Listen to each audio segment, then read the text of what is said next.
Bonjour, comme promis, je reviens sur le Megatron que j'ai trouvé dans la collection Titan's Return Voyager Class à Action ces derniers jours là. Collection Transformers qui apparemment propose d'autres versions, d'autres Transformers comme Optimus Prime. Apparemment il y aura encore du Galvatron. Il y a deux autres modèles dont je n'ai absolument pas retenu les noms, mais une nouvelle version moderne d'un Triple Changers que je trouvais absolument ignoble et vraiment très très moche dans les années 80, qui se transformait à la fois en jet et en porte-avions, qui en termes d'échelle était complètement saugrenu.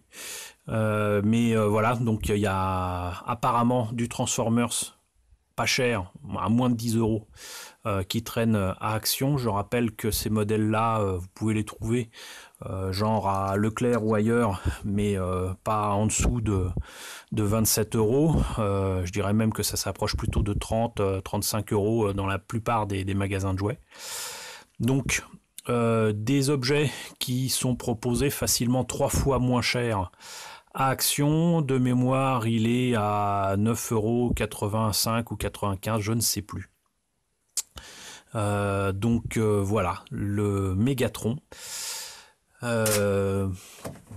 Salutations d'ailleurs à Papy TF au passage, hein. Qui est le spécialiste des Transformers, qui nous propose régulièrement des présentations très sympathiques autour des Transformers sur sa chaîne, hein. Je vous mettrai encore un lien sur sa chaîne dans cette vidéo. Donc la boîte, bah, elle est quand même bien sympathique, cette boîte. Là j'adore cette illustration, elle est vraiment très très belle. À l'arrière on voit donc le Megatron en normal, pas de flingue. Apparemment il se change donc en avion et en tank. Et Sylvain, donc Papy TF, coucou, m'a précisé et m'a indiqué ce que j'aurais pu deviner tout seul, mais je n'osais pas, à savoir que c'est bel et bien à l'origine un Triple Changers, qui est Blitzwing, je crois, et qu'ils ont modifié en fait le robot Blitzwing pour en faire le Megatron. Donc du coup, il y a des pièces modifiées, des pièces en plus, mais le robot Triple Changers de base est là, et ça explique pourquoi il y a ces deux transformations. Moi je trouve quand même ça assez couillu de la part d'Hasbro. Je ne sais pas si c'est quelque chose qui a été voulu de la part de Takara, puisque Takara et Hasbro travaillent main dans la main sur Transformers depuis les années 80. Mais le fait est que le résultat est quand même assez sympathique. C'est juste dommage qu'un jouet aussi gros ne puisse pas se transformer comme on a l'habitude en flingue pour Megatron. Mais bon, voilà, qu'importe. Je rappelle donc qu'en plus, nous avons ici donc un Megatron qui est en fait avec une espèce de véhicule, de corps de robot plus grand, avec une tête qui se transforme en être humanoïde, qui apparemment serait Doomshot si je ne me trompe pas. Et donc ce petit personnage, donc la tête de Megatron, peut se retrouver dans le tank et peut-être même dans l'avion, mais on va voir ça. Mais apparemment c'est plutôt dans le tank ici comme ça, avec cette espèce de canon supplémentaire, parce que ce que je ne comprends pas, c'est que ce que je prenais pour un petit canon ici est juste en fait le support qui permet de mettre le canon principal, parce que bon là je connais des tanks avec des petits canons, mais enfin là il est ridiculement petit. Je pense que la photo a été prise en oubliant de mettre cette partie là. Qu'est-ce qu'il y a d'autre? Rien d'autre, donc on va l'ouvrir et voir ce que ça donne. Avant de parler du jouet lui-même, signalons qu'à l'intérieur nous avons quand même une fort jolie carte donc de Megatron, avec, j'imagine ici toutes ses spécifications et tous ses paramètres, et qu'à l'intérieur de la boîte, mine de rien, c'est pas mal non plus. Il y a des petites illustrations, des images. Il faut vraiment que je pense à parler devant le micro. Désolé si le son est vacillant. Donc moi je trouve ça vraiment pas mal. Et limite on me filerait ça en papier peint, je dirais pas non. Mais là il y a différentes choses qui m'ont pas l'air d'être forcément de cette collection de jouets. Mais je trouve ça vraiment sympa. Déjà la boîte je la trouvais vraiment très cool. Mais c'est quand même assez sympa. Donc pour la notice, on a quand même quelque chose là d'assez complexe à transformer. Je m'amuserai pas à le faire sans cette notice là. Je m'en aiderai tout à l'heure. Et je vais tenter de faire quelque chose que je déteste. C'est de me filmer en train de transformer tout ça. Donc je vais m'aider avec une autre caméra que j'ai qui n'a pas fait ses preuves ces derniers temps, mais j'essaye d'affiner les réglages. Il n'y a pas de mauvais outils, il n'y a que de mauvais utilisateurs, comme on dit souvent. Mais commençons déjà par ce cher Mégatron. Donc je pense que de toute façon j'ai mis là cette arme. Je ne l'ai pas mis correctement, je ne sais même pas comment ça se met, mais on va voir ça tout à l'heure. Donc il y avait plein de petits élastiques qui tenaient les différents morceaux de ce jouet quand même beaucoup particulier dans la boîte. J'en ai laissé pour l'instant ici pour tenir justement la tête. Mais le fait est que pour un jouet transformable, je trouve qu'il est quand même bien articulé et surtout qui tient bien debout. Voilà, ça change des vieux jouets Transformers ce que j'ai, hein, que j'aime bien, mais qui avaient un gros défaut, c'était que bien souvent ils ressemblaient à rien quand ils étaient en robot ou en véhicule, ou alors ils tenaient pas, ou ils étaient très fragiles, et faut quand même bien admettre que les Transformers des débuts c'était pas ça. Et même si c'est pas du die-cast, même si c'est pas en métal, c'est quand même un bien beau morceau. Et vous voyez, il y a même donc l'arrière de la jambe ici qui est présent. On peut l'ouvrir évidemment, mais ça aurait très bien pu être creux, comme le Transformers Optimus Prime que je vous ai montré il y a quelques temps. Et le fait est que même au niveau du bras, là, vous voyez, vous avez des espèces de morceaux de chenilles, et ça se met comme ça, mais bon, là, ça finit sur un truc creux. On a l'impression que le bras est creux et fin, en fait, non. Mais ça rend pas terrible. Mais pour, comment dirais-je, l'aspect global de ce jouet, je trouve que il est quand même assez sympa. Il y a bien peut-être que les autocollants qui sont ici que je trouve assez malvenus, d'autant que ils les ont fait en argent chromé, alors que c'est gris clair, et donc du coup ça pète un petit peu trop, et je les trouve assez mal placés. Mais sinon quand même, voilà, c'est Mégatron. C'est le chef des Decepticons et il en impose. Voilà, donc ce que je vais faire, c'est que je vais essayer de me filmer en train de le transformer, et vous donner mon appréciation de chaque transformation.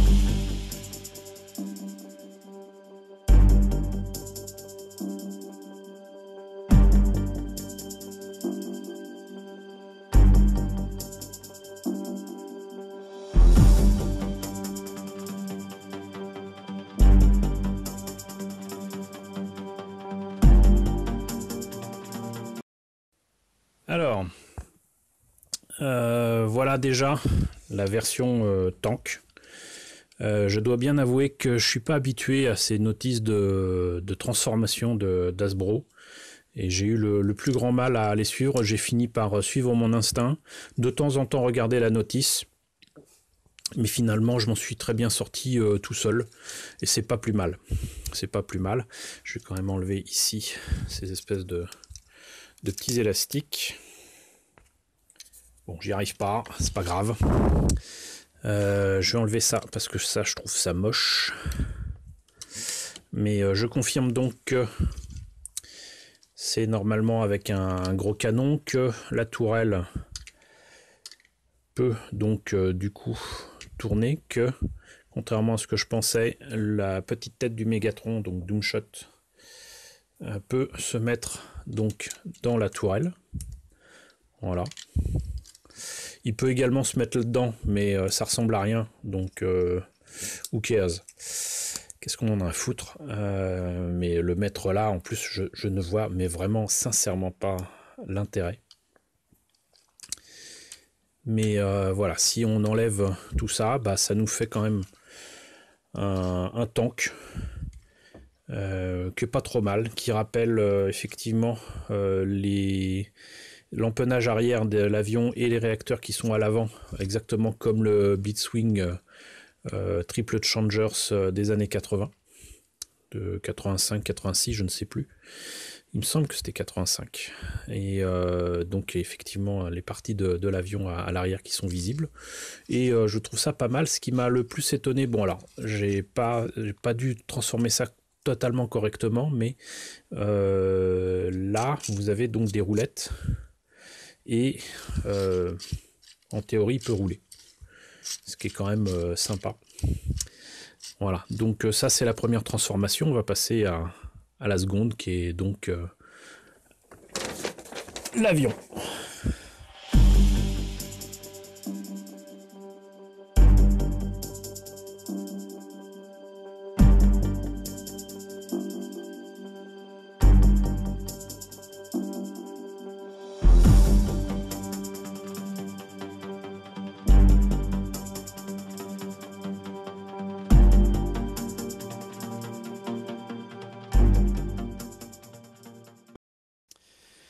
Et bien voilà, pareil que tout à l'heure, j'ai eu un mal fou à suivre la notice. Il y a des trucs très simples qui sont en genre 3-4 étapes, d'autres qui sont plus compliqués, qui m'ont l'air d'être un peu mal présentés comme ici.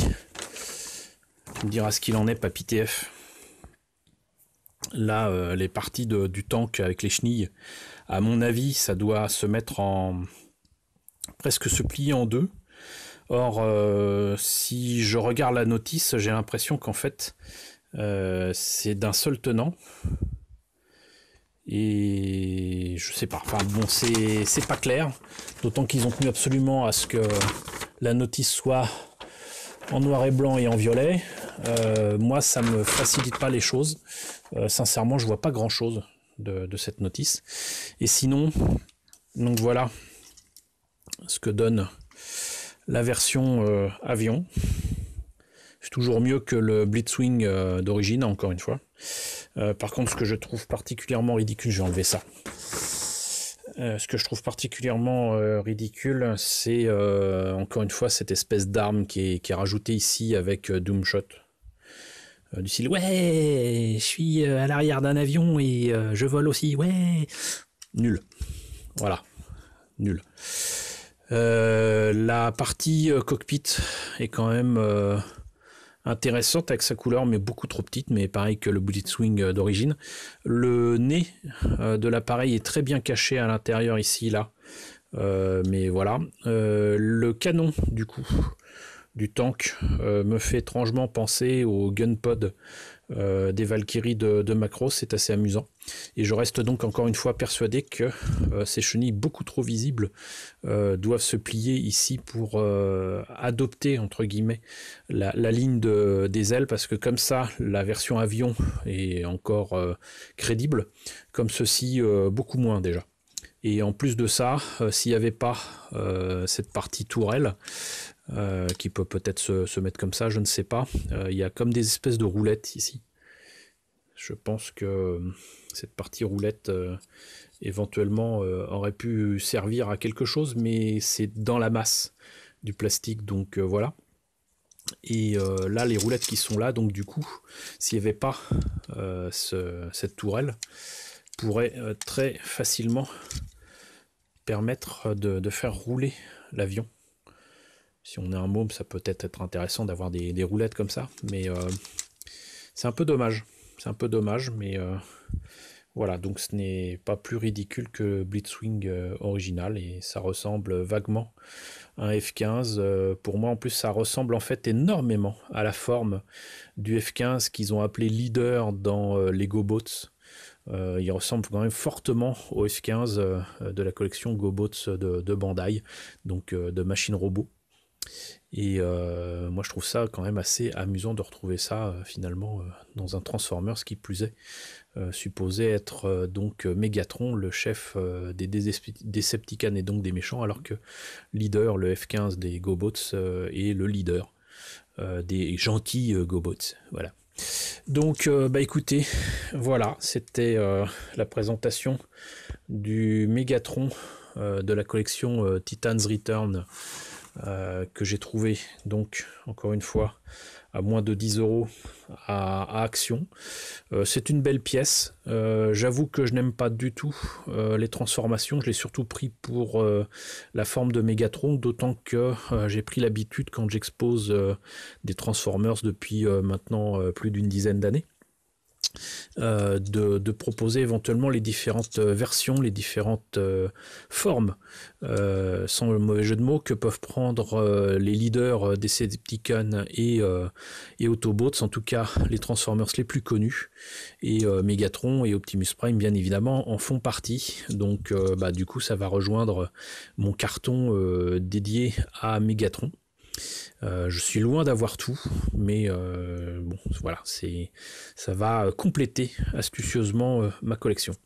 Voilà, donc bah écoutez, n'hésitez pas à me dire ce que vous en pensez dans la section commentaires, si vous l'avez trouvé ou non, si vous trouvez sympa ou non. N'hésitez pas à liker, les pouces vers le haut en ce moment, c'est très important. N'hésitez pas à partager, n'hésitez pas à vous abonner. Coucou aux nouveaux abonnés, on est presque 1730, c'est cool. J'espère que les sujets que je développe et que j'essaye de développer en ce moment quotidiennement vous intéressent. Coucou aux grands anciens, 3 ans maintenant que vous me suivez. Merci à tous de votre soutien, merci à tous de votre fidélité, et je vous retrouve donc du coup très bientôt pour la présentation du dernier objet que j'ai pris à Action, qui est donc cette bombe de doré presque chromée. Et sinon j'espère peut-être un de ces quatre avec la présentation d'un nouveau Transformers trouvé pas cher. Voilà, à très bientôt.